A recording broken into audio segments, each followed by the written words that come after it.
Il faut que l'Union européenne fasse preuve de volonté d'abandonner une présence colonisatrice française et aider les Gabonais à trouver leur propre voie pour l'avenir. Le silence, voire le soutien implicite de la communauté internationale et en particulier de la France, semble donner des ailes à Ali Bongo.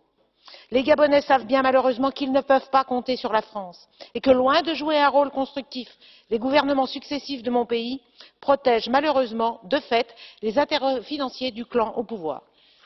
Et ce n'est pas un hasard, évidemment, si cette corruption politique s'adosse, se nourrit d'une corruption économique. Trop de dirigeants politiques et économiques gabonais, européens et français sont tour à tour dans cette affaire corrompus et corrupteurs.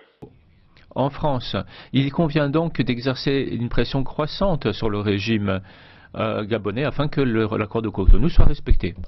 Chaque pays de l'Union qui entretient des relations avec le Gabon et qui peut exercer de l'influence doit utiliser cette influence. L'Union européenne doit parler d'une seule voix pour peser de son poids dans la balance.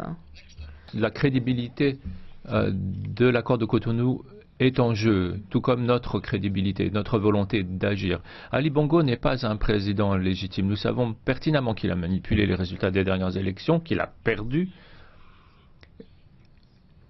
Le résultat a été des attaques brutales portées contre l'opposition, des meurtres, des arrestations et la répression dans tout le pays. Les Gabonais sont en train de nous appeler à l'aide. Ils se tournent certes vers les Nations Unies, mais surtout vers nous. Et ils se tournent aussi vers la France.